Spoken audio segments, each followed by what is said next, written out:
Kematian David memang masih menimbulkan banyak misteri. Sebelum saya lanjutkan untuk mengungkapkan kasus ini, ada baiknya kita mengenal siapa David dalam kehidupan sehari-hari. Nah, kepada Pak Artono dan Ibu Li, kalau kita lihat sehari-hari David seperti apa sih orangnya? Periang, pendiam, pemalu, mudah bergaul. Nah, pihak universitas menyatakan bahwa David ini kan stres. Dalam kehidupan sehari-hari, David gampang stres atau tidak? Enggak, tidak pernah. Nggak pernah. Bengong aja juga nggak pernah.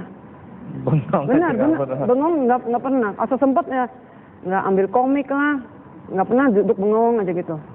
Nah, sifat-sifat apa dari David yang menonjol? Suka membantu teman aja itu ya. Dari teman-teman juga suka, guru juga suka cerita ya kalau ada apa masalah pelajaran, kalau teman tanya dia pasti mau mengajarkan. Baik, sebelum kita lanjutkan, bagaimana kalau kita ikuti profil David berikut ini? Saya pertama kali kenal David itu waktu saya mengajar di SMAK 1, Penabur, Jakarta. Saat itu tahun pertama saya mengajar di sana dan David itu baru pertama kali kelas 1. Nah, saat itu memang David itu bagus di matematika dan fisika. Saya lihat anak ini begitu baiknya ya. Jadi ketika saya mengajar pun saya lihat mukanya dia gitu kan. Jadi saya ingat ketika dia menjawab pertanyaan-pertanyaan saya juga. Dan saat itu mulailah David itu dilibatkan ke lomba-lomba. Pertama kali kenal saya pas di kelas 1. Untuk David, kalau yang pertama kali saya ingat pastinya dia jago matematika gitu. Terus ya pintar, anaknya pintar dan bukan tipe-tipe yang kayak pemalu atau tipe-tipe yang pendiam gitu, tapi lebih ke arah yang easy going, pokoknya ya apa adanya aja gitu. Jadi karena jago matematika, banyak yang minta ajarin sama dia gitu. Dia suka ketawa, baik, cuman dia yang anehnya tuh selalu dia kalau ke kelas bawa minum 1 botol gede gitu. Dia itu orangnya memang banyak minum, begitu sering bawa anduk gitu. Matematikanya selalu kalau waktu SMP dia semua ulangannya matematikanya tuh kalau nggak 100, 90, 110 gitu. Mantep lah. Dia kalau misalnya nilainya jelek juga nggak ini kok, nggak stres amat, cuma have fun aja gitu. Yang jelas dia pintar dalam matematika, dan di bidang matematika itu ya emang kalau dia salah sedikit dia pasti aduh gitu, maksudnya maksudnya salah. Sedangkan kita yang biasa dapat jelek juga ya biasa-biasa aja. Cuman kalau dia salah satu aja udah gimana gitu kalau untuk bidang dia. Cuman dia sendiri orangnya nggak ambisius terhadap nilai, tapi benar-benar ya mengalir aja kayak biasa gitu di sekolah biasa. Mungkin kenangannya itu dia pintar dan dia mau ngajarin orang gitu. Itu mungkin yang satu yang saya paling ingat gitu, karena saya duduk samping dia kan, jadi saya banyak juga tanya sama dia. Cuman emang kelemahan dia tulisannya jelek gitu. Iya. Dari gambaran ini David memang jago matematika ya? Iya.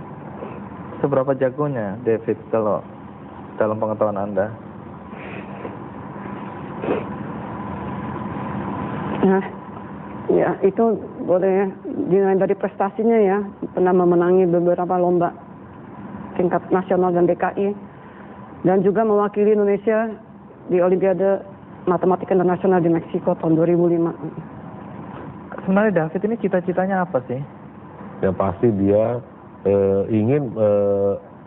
ingin menciptakan sesuatu lah yang belum ada gitu, yang belum terpikir sama orang. Ya itu mungkin dari pemikiran dia, karena dia memang berkelebihannya di bidang matematika. Ya itulah dia. Nah, kalau kegiatan yang paling disukai David sehari-hari? Ya, kecuali baca komik, main game gitu. Ternyata memang relax berarti ya? Iya, relax gitu, nggak pernah stres dan cuek dia orangnya. Bagaimana ceritanya sampai David bisa sekolah di Singapura ya? Waktu kan ada pendaftaran untuk daftar di NTU. Terus udah daftar, akhirnya dipanggil untuk tes, Seleksi. akhirnya diterima dan ditawarkan beasiswa Dari pemerintah Singapura atau NTU? NTU. NTU. Ya, jadi kalau tamat dia harus kayak ikatan dinas gitu untuk kerja di Kerja sana. 3 tahun. 3 tahun. Kerja di mana belum tahu waktu itu atau sudah Harus di ditunjuk? Singapura. Harus di perusahaan Singapura. Ya. Baik, di sini juga ada William, kakak dari David ya. William, di mata seorang kakak, David itu orangnya seperti apa sih? Ya, yang pasti David itu nggak pernah sama sekali kasar kepada kakaknya ya. Bahkan sama saya aja selalu hormat, dan misalnya dia punya sesuatu, misalnya barang atau makanan atau apa, pasti dia tawarin dulu ke saya. Dan yang pasti David nggak pernah yang namanya ngomong kasar ke saya, bentak dengan suara keras, tuh nggak pernah. Jadi benar-benar hormat dan respect sama saya gitu. Nah, David ini tipe adik yang sering curhat gitu ke Anda atau justru lebih banyak menyimpan rahasia? David selalu apa-apa cerita sih, dan juga selalu misalnya dia punya pertanyaan atau apa, dia nggak segan-segan nanya ke saya gitu. Kalau dengan teman-teman wanita gitu, apakah David termasuk yang mudah bergaul atau yang lebih suka justru sendirian aja? Oh, justru David orangnya menurut saya mudah bergaul, soalnya dia sama siapa aja dia mau bergaul, dia nggak pilih teman, entah itu laki-laki atau perempuan gitu. Sebelum meninggal, apakah Anda melihat ada gelagat atau tanda-tanda David bakal bunuh diri atau punya persoalan di sekolah? Ada nggak tanda-tanda seperti Tidak itu? ada sama sekali. Anda sendiri waktu dengar David bunuh diri bagaimana reaksinya? Ya, saya shock berat, dan saya nggak percaya gitu. Saya memang dari awal kita ke sana memang kita udah siap, maksudnya untuk bertempur dengan siapapun yang menuduh adik saya melakukan bunuh diri gitu. Baik, sejumlah kasus diungkapkan dalam kematian David. Pihak yang yakin bahwa David bunuh diri menganggap bahwa David stres, berkaitan juga dengan dicabutnya beasiswa David karena nilainya yang terus menurun. Tetapi bagi mereka yang percaya bahwa David dibunuh, punya juga bukti-bukti lain. Bukti-bukti apa aja?